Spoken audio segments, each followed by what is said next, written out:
Hello everyone, मेरा नाम पंकज है और मैं फिर से आपका वेलकम करता हूं अपने यूट्यूब चैनल पे। तो आज का जो हमारा टॉपिक है वो टॉपिक है हमारे जावास्क्रिप्ट और एचटीएमएल के बेसिक के कंटिन्यूशन पे। तो आज जो हम डिस्कस करेंगे वो है लोकल स्टोरेज और सेशन स्टोरेज कि ये क्या टॉपिक है, मतलब क्यों हम इसको प्रोग्रामिंग में यूज़ करते हैं। तो इसका ब्रीफ देने के लिए चलो अब हम चलते हैं अपने कंप्यूटर स्क्रीन पे और मैं आपको लेके चलता हूँ अपने डिफ़ॉल्ट प्रोग्राम पे। देखिए चैप्टर 5 मैंने एक नया फोल्डर बनाया, उस पर एक फाइल डाल दी है और बस इतना सा ही काम है यहाँ पे। अब देखो, आई बिलीव कि जो भी बंदे इस वीडियो को देख रहे हैं वो इस सीरीज के जो पहले के 4 चैप्टर हैं वो गो थ्रू कर चुके हैं, क्योंकि ये एचटीएमएल और जावास्क्रिप्ट का बेसिक इम्प्लीमेंटेशन मैं उन वीडियोस में डिस्कस कर चुका हूँ। तो अब यहाँ पे हम क्या करेंगे, टोटली फोकस करेंगे लोकल स्टोरेज और सेशन स्टोरेज क्या होती है। तो ये आप जैसे देख पा रहे हैं बेसिक प्रोग्राम है। इस प्रोग्राम में मैं एक मिनट में ब्रीफ कर देता हूँ हो क्या रहा है। 2 फंक्शन बनाए हैं। बॉडी में मैंने ऑन लोड पे एक मेथड कॉल किया है, जब भी ये पेज हमारा लोड होगा हमारा ये वाला मेथड कॉल होगा, ठीक है। और ये है क्या, इसको मैंने यहाँ पे सेट कर रखा है। तो आप देखिए यहाँ पे एक इनपुट फील्ड है, मैं इस पे सेव पे क्लिक करूंगा तो होता क्या है। पहले क्लिक करने से पहले देखिए सबसे पहले हमारा ये वाला मेथड कॉल होता है, ठीक है। और इस पे हम लोकल स्टोरेज को यूज कर रहे हैं। लोकल स्टोरेज क्या होता है, की पेयर की तरह आपके वैल्यू को सेव रखता है। यानी आप एक की देखते हैं, माना कि आपने एम्प्लॉय का डेटा किसी की में सेव करना है, डिपार्टमेंट का किसी और की में, तो आप अपना की दीजिए और उसके रेस्पेक्टिव में वैल्यू डाल दीजिए। तो उस की के अगेंस्ट आपको वो सारा का सारा वैल्यू जब तक आप मैनुअली रिमूव नहीं करते आपको मिलेगा। इसका मतलब पर्पस क्या है लोकल स्टोरेज का, कि लेट्स से अभी देखिए पहले मैं डिबग करके आपको बताता हूँ। यहाँ ब्रेक पॉइंट लगाया मैंने, ठीक है। यहाँ पे आया, मैंने इस पेज को रिलोड किया क्योंकि ऑन लोड पे मैंने ये मेथड लगा रखा था, ये वाला मेथड कॉल हुआ। मैंने कहा भाई लोकल स्टोरेज में इस नाम की अगर कोई की है तो उसका डेटा मुझे दे दो। अभी तक हमने कुछ सेव ही नहीं किया, इसलिए यहाँ पे कुछ डेटा था ही नहीं। यहाँ डेटा था नहीं, इसकी वैल्यू नल है और हमारा एक रिजल्ट है जिसमें नो रिजल्ट आ रहा है। इस पे नल वैल्यू सेट हो गई, ठीक है। अब मैं क्या करता हूँ, मैंने यहाँ पे माई वैल्यू लिख दिया, कुछ भी लिख दिया, माई वैल्यू। मैंने इसको सेव किया, सेव पे क्लिक हुआ। मेरा जो भी इनपुट था मैंने यहाँ से इनपुट ले लिया अपने इस टेक्स्ट फील्ड से, माई वैल्यू पे आ गया। लोकल स्टोरेज सेट आइटम और गेट आइटम और रिमूव आइटम, ये 3 मेथड होते हैं। ये किसी पर्टिकुलर की के रेस्पेक्ट में ही काम करते हैं, ठीक है। मैंने सेट आइटम किया, मैंने कहा भाई चैप्टर 5 नाम की एक की बनाओ, उसकी वैल्यू ये है जो मैंने यहाँ से इनपुट लिया, मैंने सेट कर दिया। ये वैल्यू कहाँ दिखती है, ये वैल्यू यहाँ पे दिखती है। एप्लीकेशन पे जाएंगे लोकल स्टोरेज में और अपना जो आपका URL है उसको सिलेक्ट कर देना। तो यहाँ पे अभी आपको फिलहाल कुछ नहीं दिख रहा है, राइट। जैसे ये लाइन एग्जीक्यूट होगी, अब आप जाइए यहाँ पे एक की बन गई जिसकी वैल्यू माई वैल्यू है। अब इसको हमने प्ले कर दिया। अब वही मेथड जो हमारा पहले कॉल हो रहा था मैंने दोबारा कॉल कर दिया उसको, उस मेथड पे आया। अब की वो लोकल स्टोरेज में गया, उसने कहा इसकी से कुछ बना है, हमने अभी देखा था कुछ बना हुआ है यहाँ पे जिसकी वैल्यू माई वैल्यू है। इसने कहा हाँ बना हुआ है, इसने उस वैल्यू को रीड किया और हमारे इस आउटपुट टेबल में सेट कर दिया। मैंने यहाँ पे कुछ दूसरी वैल्यू डाली, सेव कर दिया, इसको मैं डिसेबल कर देता हूँ, कर दिया। अब इसमें हुआ क्या देखिए, यूजुअली होता क्या है, जब भी हम पेज रिफ्रेश करते हैं हमारा जो भी स्टोर्ड चीज होती है, जो भी हमने लोकली अभी काम कर रखा है वो सब लॉस्ट हो जाता है, राइट। अब मैं यहाँ पे क्या कर रहा हूँ, देखो मैं पेज को रिफ्रेश कर रहा हूँ तो जो मेरी लास्ट वैल्यू थी वो मैं अभी भी यहाँ देख पा रहा हूँ। मैं इसको ओवरराइट कर देता हूँ, 1 2 3 4, सेव किया, मैं रिफ्रेश कर रहा हूँ। इनफैक्ट मैं क्या करता हूँ, मैं इसको बंद कर देता हूँ, ब्राउजर को। ब्राउजर बंद किया, दोबारा से मैंने ब्राउजर खोला, जो वैल्यू मैंने लास्ट सेव की थी लोकल स्टोरेज पे वो अभी तक परसिस्ट कर रही है। मैं दूसरा टैब खोल देता हूँ, उसमें भी परसिस्ट कर रही है। वेयर एज जो हमने अभी तक देखा था वो हमारे लोकल वेरिएबल्स थे, यानी एक बार हम पेज को रिफ्रेश करते थे तो सारी स्टेट रीसेट हो जाती थी। तो अगर आपकी कोई ऐसी रिक्वायरमेंट है कि भाई आपको कुछ डेटा परसिस्ट कराना है, मतलब अपने लोकल मशीन पे, ब्राउजर की मशीन पे ही, कि चाहे वो एक सैम्पल प्रोजेक्ट है या कभी कभी क्या होता है जब आप बड़े प्रोजेक्ट पे काम करते हो आप लॉग्ड इन यूजर की इंफॉर्मेशन सेव रखते हो, क्योंकि वो इन्फॉर्मेशन आपको अक्रॉस द एप्लीकेशन यूज करनी पड़ती है। तो एक बार आपने लॉग इन किया, उस इंफॉर्मेशन को सेव कर दिया, फिर बार बार आपको एपीआई कॉल करने की जरूरत नहीं होती। तो जो ऐसी इंफॉर्मेशन जो बहुत ज़्यादा सेंसिटिव नहीं है उसको आप लोकल स्टोरेज पे रख सकते हो। तो हमारे इस प्रोजेक्ट पे जिसको हम चैप्टर 1 से डिस्कस कर रहे हैं, उस पर जो भी हमारा डेटा है ना, वो हमने लोकल स्टोरेज की मदद से ही प्रिपेयर किया है। वो जस्ट डिमॉन्स्ट्रेशन के लिए, वो बेस्ट प्रैक्टिस नहीं है, बट ये एक बेस्ट तरीका है आपको लोकल स्टोरेज और सेशन स्टोरेज के बारे में अवेयर करने के लिए। तो अभी देखो हो क्या रहा है, मैं दोबारा से कर देता हूँ यहाँ पे रिपीट कि मैंने यहाँ पे ये डाला, सेव पे क्लिक किया। अब ये देखिए क्या करेगा, अभी माई वैल्यू पे क्या पड़ा हुआ है, जो हमने 3 4 5 डाला है, लेकिन यहाँ पे 1 2 3 4 पड़ा हुआ है। तो ये क्या करता है, इस की को ओवरराइड कर देता है। अब मैं यहाँ पे जाऊँगा तो 3 4 5 आ गया, ठीक है। अब सपोज करो मेरी नीड ऐसी है कि जो भी मैं ऐड करता जा रहा हूँ ना, वो पुश होता रहे एक एरे, जैसे एरे हमने डिस्कस किया था लास्ट चैप्टर पे, एरे और ऑब्जेक्ट क्या होते हैं। तो मेरी नीड ऐसी है कि मैं ऐड वाले बटन पे क्लिक करता रहूं, मेरा एरे प्रिपेयर होता रहे और जितने एलिमेंट लास्ट थे उससे एक और एडिशनल पुश हो जाए हमारा, यानी हर क्लिक पे मेरे एरे का साइज बढ़ जाना चाहिए। तो उसके लिए क्या करते हैं, हमें करना प्रोसेस यही है, हमें सेव भी लोकल स्टोरेज पे ही करना है और रिट्रीव भी लोकल स्टोरेज से ही करना है। अब होता क्या है, जब भी हम लोकल स्टोरेज पे सेव करते हैं ना कोई भी डेटा, लोकल स्टोरेज की प्रॉपर्टी है वो उसको एज अ स्ट्रिंग ही एक्सपेक्ट करता है। आप इस पे कुछ भी डालो वो एज अ स्ट्रिंग ही एक्सपेक्ट करता है उसे। तो जावा लास्ट चैप्टर पे हमने डिस्कस किया था ऑब्जेक्ट क्या होता है। ऑब्जेक्ट एक ऐसा स्ट्रक्चर होता है जहाँ पे हम कुछ एट्रीब्यूट्स रखते हैं और एक किसी पर्टिकुलर क्लास के बारे में बात करते हैं, उसके करेक्टरिस्टिक्स वहाँ पे रखते हैं। लाइक कि ये कार है, इसमें एक एक्सीलरेटर है, एक गियर है, एक हैंड ब्रेक है, 4 व्हील्स हैं इसमें, राइट। तो हम क्या करते हैं यूजुअली लोकल स्टोरेज में, जो भी इंफॉर्मेशन जो कॉम्प्लेक्स ऑब्जेक्ट है उसको हम स्ट्रिंगिफाई, यानी एज अ ऑब्जेक्ट तो हम सेव कर नहीं सकते हैं। अगर मैं लेट्स से मैं यहाँ पे क्या करता हूँ, माई वेल है, मैंने क्या किया, माई वेल पे जो भी मैं इनपुट ले रहा हूँ, नेम, जो भी इनपुट ले रहा हूँ उसका मैंने एक ऑब्जेक्ट बनाया और इस ऑब्जेक्ट को सेट कर दिया, राइट। इस ऑब्जेक्ट को सेट कर दिया, अभी भी मैं सेट ही कर रहा था, तो आपने देखा 1 2 3 4 जो भी मैंने वैल्यू डाली सेव हो गई। अब देखो क्या होगा, अब वैल्यू सेट तो हो जाएगी लेकिन वो रीडेबल फॉर्म में नहीं होगी। मैंने रिफ्रेश किया, अब मैंने यहाँ पे डाल दिया पंकज बहुगुणा, मैंने इसको सेव पे क्लिक किया, इसने मेरा इनपुट लिया, एक ऑब्जेक्ट बना दिया, राइट, कि भाई एक ऑब्जेक्ट है जिसमें नेम एक प्रॉपर्टी है जिसकी वैल्यू पंकज है। अब देखिए अभी इसकी वैल्यू क्या है, डिफॉल्ट 3 4 5। जैसे मैं ये लाइन एग्जीक्यूट करूंगा इसकी वैल्यू जो हम चाह रहे हैं वो विजिबल नहीं होगी, यहाँ पे वहां आ जाएगी ऑब्जेक्ट, क्योंकि जो हमारा ऑब्जेक्ट है ना, जो लोकल स्टोरेज है वो एक्सपेक्ट करता है जो भी डेटा है वो स्ट्रिंग फॉर्म में होना चाहिए। अगर वो किसी और फॉर्म में है तो वो उसको टू स्ट्रिंग कन्वर्ट कर देता है, मतलब वो जो डेटा मैंने सेव किया ना उसका टाइप इसने बता दिया कि वो ऑब्जेक्ट है, उसकी वैल्यू नहीं बता रहा है क्या है। तो अगर हमको किसी ऑब्जेक्ट को स्ट्रिंग फॉर्म में कन्वर्ट करना है तो हमारे पास एक फंक्शन होता है। पहले मैं क्या करता हूँ, उसको हटा देता हूँ, ठीक है, इसको हटा देता हूँ। जेसॉन हमारा एक फंक्शन है, मैंने क्या किया, ये एक ऑब्जेक्ट बनाया, इसको json.stringify, ये क्या करेगा, इस ऑब्जेक्ट को स्ट्रिंग फॉर्मेट प्रिपेयर करेगा और उसको सेट कर देगा। मतलब कहने का मतलब आप ये समझ सकते हो कि इसको ये इनकोड कर देता है स्ट्रिंग फॉर्म में जो भी हमारा ऑब्जेक्ट है। अगर मैं इनकोड कर रहा हूँ उस चीज को, अगर मुझे दोबारा रीडेबल फॉर्म में लाना है तो मुझे उसको डिकोड करना होगा, राइट। तो इसी का एक कॉम्प्लीमेंट फंक्शन होता है जो स्ट्रिंग को वापस जेसन मतलब ऑब्जेक्ट में कन्वर्ट कर देगा। तो जैसे अब हम क्या करेंगे, जब हम इसको सेव करेंगे यहाँ पे, राइट, अब दोबारा हम ये वाला मेथड कॉल करेंगे तो हम रीड कर रहे हैं चैप्टर 5 में क्या पढ़ा है। पहले स्ट्रिंग पढ़ा था तो इसलिए डायरेक्ट वैल्यू यहाँ असाइन हो जाती थी। अब हम क्या करेंगे, ऑब्जेक्ट को हमने स्ट्रिंगिफाई किया है, तो अगर पहले मैं चलो उस वाले पहले मैं इसको डिकोड नहीं करता, एज इट इज आपको दिखाता हूँ क्या है। मैं यहाँ पे गया, अभी यहाँ नल पड़ा हुआ है, कुछ नहीं आया, ठीक है, मैंने यहाँ पे डाल दिया पंकज, सेव किया। अब आप देखो अभी ये ऑब्जेक्ट है, राइट, ऑब्जेक्ट है, ऑब्जेक्ट का नेम प्रॉपर्टी है। जैसे ये फंक्शन एग्जीक्यूट होगा, ये देखिए ये स्ट्रिंग बन गया।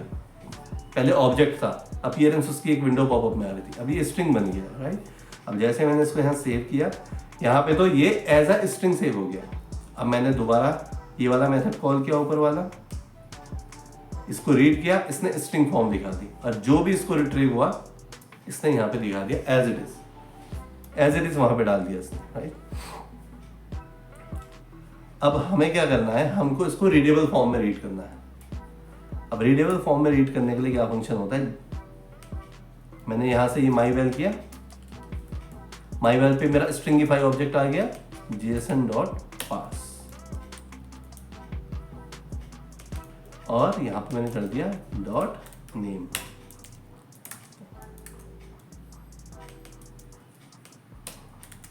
इसको हम ऐसे करते हैं कि अगर ऐसी वैल्यू है, नल चेक लगा दिया बस हमने, अगर स्टोरेज में कुछ है तभी होगा, अदरवाइज ये अनडिफाइंड एरर दे देता है कि भाई ये ऑब्जेक्ट एग्जिस्ट ही नहीं करता है।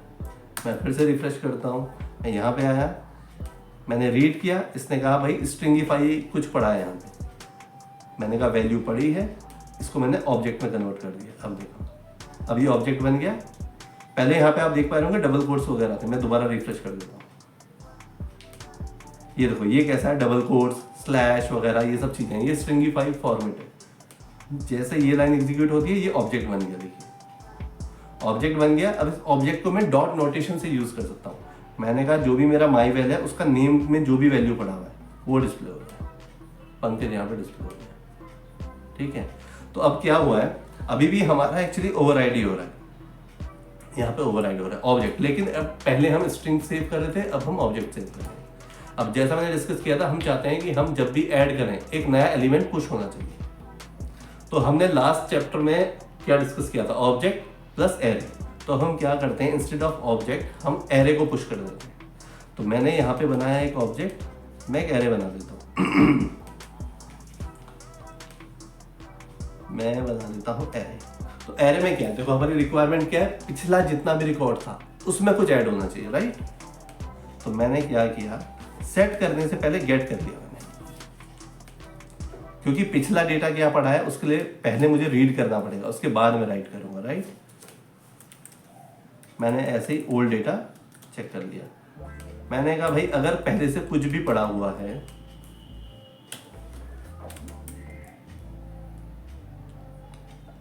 तब तो ठीक है, अगर पहले से कुछ भी पड़ा है उसको तो मैं कन्वर्ट करूंगा इसमें। देखिए पहले जो भी पड़ा था मैंने क्या किया, यहाँ पे आया, क्योंकि इसमें किस फॉर्म में पड़ा हुआ होता है, स्ट्रिंगिफाई फॉर्म में, तो पहले मैं उसको ऑब्जेक्ट में कन्वर्ट कर दूंगा। ओल्ड डेटा में जो भी इसने रिट्रीव किया, मैंने कहा अगर ओल्ड डेटा है तो भाई उसको पहले ऑब्जेक्ट बना दो, नहीं तो अगर मेरा फर्स्ट टाइम है तो मुझे एरे बनाना है ना। मैं चाहता हूं जो डेटा मैं सेव कर रहा हूं एरे की फॉर्म में करूं। मैंने एरे किया और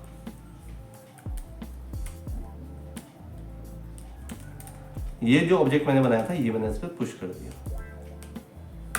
उसके बाद मैंने मेरा स्ट्रिंगिफाई वाला कहाँ है, ये सॉरी,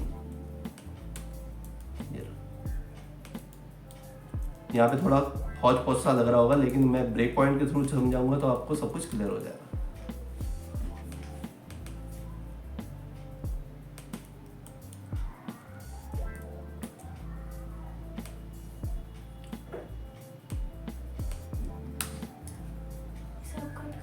अब मैंने यहाँ से रिफ्रेश किया। अब आप देखिए मैं चैप्टर 5 में रीड करूंगा, चैप्टर 5 में कुछ भी वैल्यू नहीं है, कुछ भी वैल्यू नहीं है, तो ये इसने बाईपास कर दिया। अब मैंने यहाँ पे क्या किया, नेम डाला और इस पर क्लिक किया। जो वैल्यू मैंने डाली उसको मैंने रीड किया, ऑब्जेक्ट बना दिया सबसे पहले, जैसा हम अभी तक कर ही रहे थे। अब मैंने पहले, क्योंकि हमें एरे में पुश करना है, तो पहले मैंने चेक किया कि मेरे पास एरे है कि नहीं है, क्योंकि हम फर्स्ट टाइम सबमिट कर रहे हैं और अभी हमने इसकी वैल्यू क्लीन कर दी थी मैनुअली, राइट। तो इसने कहा भाई ओल्ड डेटा में कुछ नहीं पड़ा है, चैप्टर 5 में, सॉरी। तो इसने क्या कहा, कुछ नहीं पड़ा है, तो हमको एरे में पुश करना है, इसने एरे बना दिया और एरे में उस ऑब्जेक्ट को डाल दिया। ये देखिए ये एक ऑब्जेक्ट है हमारा, एरे टाइप का ऑब्जेक्ट है। और उसके बाद क्योंकि हमें सेव करने से पहले स्ट्रिंगिफाई करना होता है, अदरवाइज बैकएंड में क्या हो जाएगा, केवल एज अ ऑब्जेक्ट सेव हो जाएगा, जो हमारे किसी काम का नहीं है। तो पहले मैं इसको कन्वर्ट करूंगा। तो अब आप देखो एरे जो है स्ट्रिंग इन्वर्टेड कॉमास के अंदर आ रहा है, यानी स्ट्रिंगिफाई हो चुका है। मैंने इसको सेव किया, अब मैंने दोबारा ये वाला मेथड कॉल किया, मैंने ये वाला मेथड कॉल किया चैप्टर 5। इसने कहा हाँ भाई यहाँ पे कुछ पढ़ा हुआ है, ये पढ़ा हुआ है, मैंने कहा कुछ पढ़ा है तो इसको ऑब्जेक्ट नोटेशन में ले आओ। जैसे मैंने इसको अभी देखो आप, double quotes, square bracket, slash सब कुछ है। जैसे मैं इस लाइन को एग्जीक्यूट करता हूँ ये बन गया प्रॉपर एरे। और यहाँ पे अब क्योंकि ये एरे है, यहाँ पे अभी एरर आने वाली है क्योंकि मैंने एरे को 0 लोकेशन पे अब यूज करना है। पहले हम ये कोड जो लिखा हुआ था ऑब्जेक्ट के हिसाब से लिखा हुआ था, तो मैं इसको यहाँ पे करता हूँ और फटाक से यहाँ पे कर लेते हैं बस। अब आप देखो फर्स्ट टाइम चलेगा क्योंकि हम ऑलरेडी सेव कर चुके हैं। ये कहेगा यहाँ पे डेटा पड़ा है, डेटा पड़ा है, इसने कन्वर्ट किया और पहला डेटा जो भी था हमने यहाँ सेट कर दिया। आगे अब जैसे हमने एरे की बात की थी, राइट, तो एरे प्रिपेयर करने के लिए तो हमारा ये काम हो चुका है। बस डिस्प्ले करने के लिए मैं छोटा सा चेंज कर देता हूँ क्योंकि भाई हमें पता चल गया ये मेरा एरे है। और मैं क्या करता हूँ, जो मेरे नाम है, नाम पे मैं क्या कर देता हूँ, वेर नेम्स करके मैंने स्ट्रिंग बना दिया। अब जितने भी मेरे नाम हैं ये क्या करेगा, एक ने गलती ये हो गई कि यहाँ पे नेम लगा दूंगा। ये देखिए यहाँ पे आया नेम था, इसने ये स्ट्रिंग बना दिया लूप रखते हुए और सेट कर दिया। पंकज आए यहाँ पे। अब मैंने क्या किया भाई, दूसरा नाम डाल दिया दीपक, दीपक डाल दिया, सेव किया, सेव हो चुका है। आपकी मेरे पे क्या आया एरे में, आपकी एलिमेंट आ गए 2, पंकज और दीपक। एक बार लूप चला, अभी तक ये एम्प्टी है, देखो फर्स्ट टाइम लूप चला, इसने पंकज के बाद ब्रेक लाइन लगा दी। एक बार और चलेगा लूप, इसने पंकज के आगे दीपक लगाया, ब्रेक लाइन लगा, पंकज के नीचे दीपक आ गया। और सेव करते हुए क्या हो रहा है, मैं दोबारा यहाँ पर डाल देता हूँ कमल। सेव किया मैंने, देखिए जो नया नाम था मैंने उसके नाम का एक ऑब्जेक्ट बनाया कमल। अब मैंने कहा पहले मेरे पे कितना डेटा पड़ा है, इसने कहा भाई पहले ये डेटा पड़ा हुआ है आप पे, एक पंकज है और एक दीपक है। मैंने कहा ठीक है, तो पहले मैंने इसको एरे में कन्वर्ट कर दिया, पंकज और दीपक बन गया, ठीक है। और जो मेरा नया था कमल, उसको मैंने इस पर ऐड कर दिया, यानी अब मेरे एरे पे 3 एलिमेंट हो गए, 3 एलिमेंट हो गए। मैंने इसको स्ट्रिंगिफाई किया, देखिए जैसे मैंने सेट किया अपना ये डिस्प्ले वाला फंक्शन कॉल कर दिया। अब ये वाला लूप चलेगा 3 बार,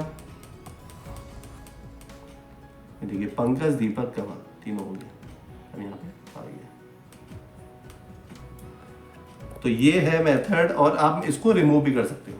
जैसे आपने गेट देख लिया, गेट आइटम करता है, आप की पास करो उसकी वैल्यू दे देता है। सेट आइटम क्या करता है, एक पैरामीटर और लेता है, उस की के ऊपर इसको सेट कर देता है। ऐसे ही हमारा सेम मेथड होता है रिमूव आइटम। अगर किसी बटन के क्लिक पे आपको सब कुछ क्लीन करना है तो आप कर सकते हो वैसे। जैसे अभी मैं क्या करता हूँ, इसको मैं कर देता हूँ, हटा देता हूँ। अब जब भी ये लोड होगा मैं इसको बंद करके दोबारा चला देता हूँ, बंद किया दोबारा आ गया। अब आप देखो वो 3 नाम फिर से आ जाएंगे। अब मैंने कहा है मुझे क्लीन अप करना है, तो मैं क्या कर सकता हूँ, ये आप अपने कोड फाइल पे लिख सकते हो, मैं बस आपको बता रहा हूँ उस पर करते क्या है। ये वाला मेथड कॉल करते हैं रिमूव आइटम, और जो भी की आपको रिमूव करनी है। अभी देखो आप, अभी यहाँ पे ये वाली की आ रही है चैप्टर 5, राइट। जैसे मैं कंसोल पे जाता हूँ, इसको एग्जीक्यूट करता हूँ, देखो यहाँ से की गायब हो गई। और अब मैं रिफ्रेश करूंगा तो यहाँ पे नो डेटा आ जाएगा। तो ये ऑपरेशन थे जो लोकल स्टोरेज पे की मदद से हम अचीव कर सकते हैं। और लोकल स्टोरेज के यही 3 फंक्शन है जो मेजरली यूज होते हैं, गेट आइटम, सेट आइटम और रिमूव आइटम। और इसका स्कोप आप समझ गए कि एक बार सेट हो गया तो जब तक आप मैनुअली खुद से इसको नहीं हटाएंगे तब तक ये परसिस्ट करेगा यहाँ पे, चाहे आप ब्राउजर बंद कर दें, दोबारा खोल दें। अगर आप इनकॉग्निटो मोड में चलाओगे वो डेफिनेटली वो एक डिफरेंट सेशन में चलता है, वहां पे आपको ये नहीं मिलेगा। बट अगर आप इनकॉग्निटो मोड में नहीं है तो ये आप मल्टीपल टैब्स में भी खोलोगे तो भी आप इस वैल्यू को एक्सेस कर पाओगे। तो ये था लोकल स्टोरेज। इसमें सब कुछ सिमिलर होता है, लाइक सेशन स्टोरेज। तो सेशन स्टोरेज अगर मैं यहाँ पे यूज़ कर लेता हूँ, मैं क्या करता हूँ क्विकली ना इसको रिप्लेस कर देता हूँ सेशन स्टोरेज। हम लोकल स्टोरेज की जगह सेशन स्टोरेज यूज़ करें। अब आप देखो क्या होगा, अभी कुछ नहीं आया, आ गया, फिर आ गया, फिर आ गया। मैं रिफ्रेश कर रहा हूँ, आता जा रहा है, मैं रिफ्रेश कर रहा हूँ, आता जा रहा है। मैं अगर दूसरे टैब पे जाऊंगा तब ये नहीं आएगा। सेशन स्टोरेज का स्कोप उस पर्टिकुलर टैब तक रहता है। अब वो भी तब तक रहता है जब तक आप इसको, मतलब आप रिफ्रेश करोगे तो मिल जाएगा आपको, लेकिन अगर आपने एक बार इसको बंद कर दिया और दोबारा खोलेंगे तो सेशन स्टोरेज वहीं पे किल हो जाता है। तो बिहेवियर सब कुछ वैसा है एक्सेप्ट इसकी जो एक्सपायरी है। एक्सपायरी तब तक ही लाइव है जब तक आपका वो एक्टिव सेशन, जिस टैब में आपने उसको क्रिएट किया था, जब तक वो अलाइव है तब तक ये परसिस्ट करेगा। उस टैब को आप रिफ्रेश करते रहो कितनी भी बार, ये परसिस्ट करेगा, चाहे आप 1 दिन छोड़ दो, 2 दिन छोड़ दो, वो एक्सपायर नहीं होगा। बट एज सुन एज आप उस टैब को एक्सपायर करते हैं, इसकी वैलिडिटी खत्म हो जाती है, ये नहीं मिलता है आपको। तो यही आज मेरा जो प्लान था आपको इसको बताने का था कि लोकल स्टोरेज और सेशन स्टोरेज को हम कैसे यूज़ करते हैं। और आई थिंक जितना डिटेल में मैंने बताया एटलीस्ट आपको कुछ ना कुछ आइडिया इसका लग गया होगा। तो यही चीज़ है जो हमारे उस प्रोजेक्ट में हम यूज़ करने वाले हैं। तो फाइनली जो हमारा नेक्स्ट चैप्टर होने वाला है उस पर हम उस प्रोजेक्ट की पूरी कोडिंग में रखूँगा, कोडिंग इनफैक्ट में करके रखूँगा, आपको ब्रीफ कर दूंगा वो ऑपरेशन कैसे चल रहे हैं। तो आई होप कि आपको ये आज का चैप्टर पसंद आया होगा। थोड़ा भी पसंद आया तो उसको लाइक कर देना, शेयर कर देना, और चैनल में फर्स्ट टाइम आया तो प्लीज़ सब्सक्राइब कर देना। तो अब इस चैप्टर को यहीं करते हैं ख़त्म। तो मिलते हैं फिर नेक्स्ट वीडियो पे, तब तक बाय बाय।